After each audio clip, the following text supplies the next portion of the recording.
Bismillahirrahmanirrahim. Assalamualaikum warahmatullahi wabarakatuh. Alhamdulillah, pada pertemuan kali ini kita akan membahas materi yang selanjutnya, yaitu tentang al-fa'il.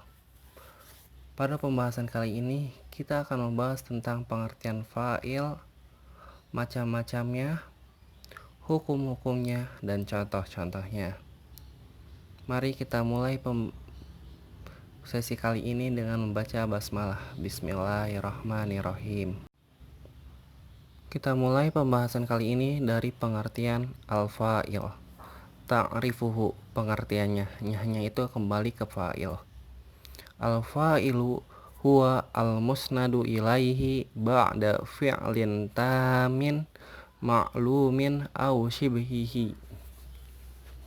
Al-fa'il ialah al-musnad ilaihi yang terletak setelah fi'il tam al-ma'lum, itu kata kerja sempurna yang aktif atau yang menyerupainya. Apa yang dimaksud dengan al-musnad ilaihi? Yang dimaksud al-musnad ilaihi yaitu sesuatu atau seseorang yang disandarkan kepadanya suatu pekerjaan. Nah, dengan kata lain, dalam bahasa Indonesia, sesuatu atau seseorang yang disandarkan kepadanya suatu pekerjaan disebut dengan pelaku. Nah, jadi fa'il ialah pelaku dari suatu pekerjaan yang terletak setelah fi'il sempurna yang aktif. Maksudnya apa? Fi'lun, kata kerja yang sempurna, atau fi'lin tamin. Kata kerja yang sempurna ialah kata kerja yang dapat berubah dari fi'il madi ke fi'il mudhari dan dari fi'il mudhari ke fi'il amr. Nah, itulah yang disebut dengan fi'lin tamin. Apa yang dimaksud dengan maklum? Yang dimaksud dengan maklum ialah kata kerja aktif, yaitu kata kerja yang diketahui pelakunya. Au shibihi, ataupun semisal dengannya. Nah, kita abaikan shibihi karena itu masuk ke materi pembelajaran nahwu yang lanjut, tingkat lanjut. Nah, contoh dari al-fa'il. Fazal mujtahidu, orang yang berusaha telah menang, atau orang yang berusaha telah beruntung. Al-mujtahid bermakna orang yang berusaha, faza bermakna menang ataupun untung. Nah, dalam mengartikan dari bahasa Arab ke bahasa Indonesia, kita harus mendahulukan fa'ilnya, yaitu objeknya, yaitu al-mujtahidu. Nah, kenapa al-mujtahidu fa'ilnya? Karena al-mujtahidu ialah musnad ilai, yang dikenakan atau yang disandarkan kepadanya suatu pekerjaan atau pelaku dari pekerjaan tersebut. Nah, menang atau untung di sini maksudnya ialah pekerjaan. Nah, siapa yang menang, siapa yang untung? Yang menang atau yang untung ialah al-mujtahid, orang yang berusaha. Kemudian bukti bahwa al-mujtahid ialah fa'il ialah terletak setelah faza, yaitu terletak setelah fi'il yang sempurna. Nah, fi'ilnya ialah faza. Nah, keterangan di bawah, faza al-fi'lul madi. Faza merupakan fi'il madi. Nah, al-mujtahid ialah al-fa'il atau pelaku. Nah, misalnya dalam bahasa Indonesia, ibu sedang memasak di dapur. Nah, fa'ilnya ialah ibu, karena ibu pelaku yang mengerjakan kegiatan memasak. Misalnya lagi, Fatimah sedang belajar. Nah, fa'ilnya itu ialah Fatimah, karena Fatimah merupakan pelaku dari perbuatan belajar atau al-musnad ilaih, seseorang yang disandarkan kepadanya kegiatan belajar. Nah, seperti itulah konsep al-fa'il. Nah, contoh lagi dalam bahasa Arab, misalnya Zahaba Ahmadun. Zahaba ialah fi'lun madin. Zahaba artinya pergi. Ahmadun fa'ilun. Ahmad artinya pelaku. Nah, dalam bahasa Indonesia artinya zahaba Ahmadun, Ahmad telah pergi. Nah, fi'ilnya mana? Fi'ilnya zahaba. Fa'ilnya mana atau pelakunya mana? Pelakunya ialah Ahmad. Nah, dan Ahmad terletak setelah zahaba. Setelah kita mempelajari tentang pengertiannya, kita akan mempelajari tentang hukum-hukumnya. Hukum yang pertama ialah wujubu raf'ihi, yaitu wajib baginya, yaitu bagi fa'il keadaan ropa. Maksudnya ialah fa'il itu harus berharokat dhammah. Nah, itu hukum yang pertama. Jadi kayak seperti tadi, faza al-mujtahidu. Nah, al-mujtahidu akhir kalimatnya ialah berharokat dhammah du. Nah, itulah yang disebut dengan rofa atau rof, wujubu raf'ihi, wajib baginya dalam keadaan rofa. Nah, syarat yang kedua ialah wujubu wuqu'ihi ba'dal musnadi ai al-fi'lu. Nah, syarat atau hukum yang kedua ialah wajib baginya atau wajib bagi fa'il wuqu'ihi diletakkan ba'dal musnadi, diletakkan setelah suatu pekerjaan. Maksudnya ialah fi'il, kata kerja. Nah, jadi fa'il itu wajib diletakkan setelah kata kerja, tidak boleh mendahului kata kerja. Yang ketiga ialah annahu idza kana muannasan unnif fi'lihi bita'in sakinatin fi akhiril madhi bita'il mudhari'ah fi awalil mudhari nahwu ja'at Fatimatu wa tadhhabu Khadijatu. Nah, syarat yang ketiga ialah jika fa'ilnya merupakan seorang perempuan, unnits fi'lihi, maka jadikanlah fi'ilnya merupakan fi'il yang khusus untuk perempuan. Bagaimana caranya? Yang pertama ialah bita'in sakinatin fi akhiril madi, yaitu dengan menambahkan tak sukun pada akhir fi'il madi, wa bita'il mudhari'ah, dan menambahkan tak tambahan atau tak huruf mudhari'ah, tak yang berupa huruf tambahan fi awalil mudhari, pada awal fi'il mudhari. Contohnya ja'at Fatimatu. Nah, ja'at Fatimatu mempunyai tak taknis di belakang fi'ilnya, yaitu ja'at. Nah, tak taknis yang menunjukkan fi'il itu untuk seorang perempuan, karena Fatimah itu seorang perempuan, karena Fatimah itu fa'il. Nah, yang selanjutnya wa tadhhabu Khadijatu. Nah, tadhhabu ialah fi'il mudhari. Nah, karena fa'ilnya Khadijah, seorang perempuan, karena pelakunya seorang perempuan, maka awal fi'il mudhari'nya ialah diawali huruf ta.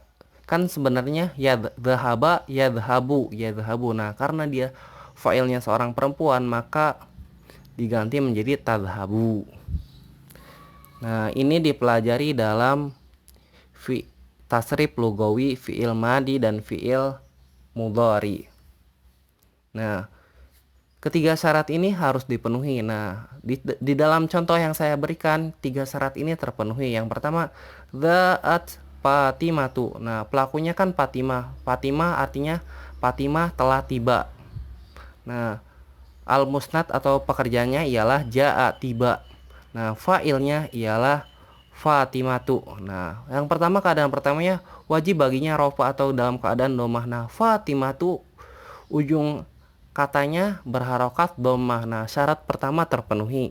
Yang kedua, wujubu waqa'ihi ba'dal musnadi, wajib baginya diletakkan setelah suatu pekerjaan atau fi'il. Nah, Fatimatu terletak setelah ja'at, yaitu terletak setelah fi'il ja'at atau kata kerja yang bermakna tiba. Nah, syarat kedua terpenuhi atau hukum yang kedua terpenuhi. Yang ketiga, annahu idza kana muannatsan atau muannitsan unsi fi'lihi bita sakinati fi akhiril madhi wa bita il mudhari fil awalil mudhari. Nah, jika pelakunya seorang wanita, maka berilah tak sukun pada akhir kalimat fi'il madhi. Nah, ja'a karena Karena fa'ilnya Fatimah seorang perempuan, maka diberikan ta ta'nis di belakangnya. Jadi ja'at Fatimatu.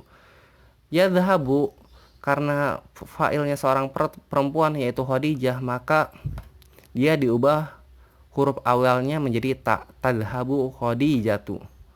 Nah, dari kedua contoh ini syarat ketiga terpenuhi. Nah, itulah hukum-hukum tentang fa'il dan penjelasannya. Yang selanjutnya ialah macam-macam fa'il. Fa'il terbagi menjadi 3 macam. Yang pertama sharih, yang kedua domir, yang ketiga mu'awwal. Sharih artinya jelas, domir artinya kata ganti, mu'awwal yang diawalkan. Nah, contoh dari fa'il sharih. Dhahaba Muhammadun, Muhammad telah pergi. Nah, sorry itu jelas, jadi fa'ilnya itu jelas. Nah, fa'il di sini ialah jelas, yaitu Muhammad. Yang kedua domirun. Nah, fi'ilnya yaitu kata ganti. Contohnya adhabu ila suki, saya pergi ke pasar, atau saya sedang pergi ke pasar. Nah, fa'ilnya mana? Fa'ilnya itu yaitu domir ana, yaitu saya. Nah, bisa juga misalnya kamu pergi ke pasar. Nah, fa'ilnya mana? Fa'ilnya yaitu domir anta, atau ya dalam bahasa Indonesia artinya kamu. Nah, ini merupakan contoh fa'il yang berbentuk domir, yaitu berbentuk kata ganti. Nah, dalam bahasa Indonesia sering sekali bahwa fa'ilnya itu berupa domir atau kata ganti. Misalnya saya pergi memasak, saya pergi memancing, kamu sedang membaca, dan yang lain-lain. Nah, dalam bahasa Arab juga lebih banyak domir yang berupa fa'il atau pelaku yang berupa kata ganti, atau tidak menyebutkan nama orangnya, hanya kata gantinya saja. Yang terakhir ialah mu'awwal. Contohnya yahsunu antajtahid, lebih baik kamu berjuang atau kamu berusaha. Nah, untuk jenis mu'awwal kita pelajari dasarnya saja, karena jenis mu'awwal ini merupakan materi untuk tingkat lanjutan nahu atas atau nahu akhir, karena materi ini cukup kompleks. Nah, kalau ditanya mana fa'ilnya ialah antajtahida. Nah, jadi untuk fa'il jenis mu'awwal kita hanya cukup sekedar tahu. Nah, kita mempelajari ini di materi-materi selanjutnya, yaitu materi-materi akhir tentang nahu, lebih tepatnya tentang masdar mu'awwal. Nah, jadi yang wajib kita ketahui dan kita pahami yaitu dua saja untuk sekarang, yaitu sharih dan domir. Sharih yaitu pelakunya disebutkan secara jelas gitu, secara gamblang. Nah, sedangkan domir itu pelakunya hanya berupa kata ganti atau pronomina. Nah, kita masuk ke pembahasan terakhir tentang amsaluhu, contoh-contohnya. Contoh yang pertama, ja'at Aisyatu, Aisyah telah tiba. Nah, mana fa'ilnya? Fa'ilnya ialah Aisyah. Kenapa Aisyah? Karena Aisyah berharokat dhammah, terletak setelah fi'il ja'at, dan ia pelaku perempuan yang sebelumnya fiilnya ditambahkan tak tasnis di depannya. Nah, itu jika kita ingin menghukumi fa'il secara hukum nahunya. Kalau sekedar simpelnya saja, kenapa Aisyah fa'ilnya? Karena Aisyah pelaku dari pekerjaan atau kata kerja tiba. Tetapi jika kita ditanya secara nahwu, maka kita menjawab seperti tadi, berharokat dhammah, terletak setelah fiilnya, dan lain-lain. Yang selanjutnya, nama Ahmadun. Mana fa'ilnya? Fa'ilnya ialah Ahmad. Mana fiilnya? Fiilnya ialah nama. Kenapa tidak diberikan tak tanis pada kata nama atau pada kata kerja nama? Karena fa'ilnya ialah seorang laki-laki. Oleh karena itu tidak perlu atau tidak usah diberikan tak taknis pada fa'ilnya. Pada fi'ilnya. Nah, Ahmadun juga berharokat dhammah atau dalam keadaan ropa. Kemudian adhabu ilal madrasati. Saya pergi ke sekolah. Nah, pada kalimat ini fa'ilnya ialah domir atau kata ganti. Nah, kata gantinya apa? Kata gantinya ialah ana atau saya. Nah, jadi fa'ilnya ialah saya dalam bentuk domir.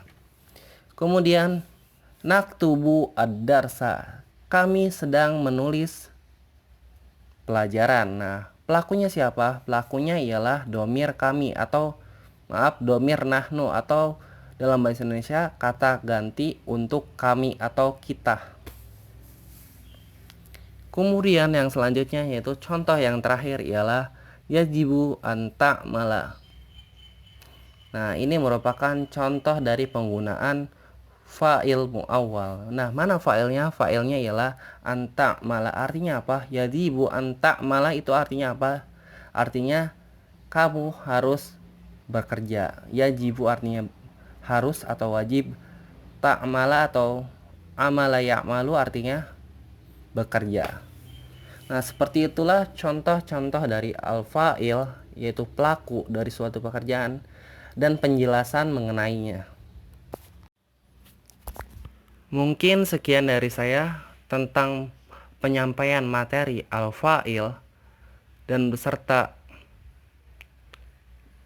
materi-materi yang menyangkut hal tersebut. Saya mohon maaf bila ada kata-kata yang kurang jelas ataupun yang ambigu. Akhiru kalam, fastabiqul khairat. Wassalamualaikum warahmatullahi wabarakatuh.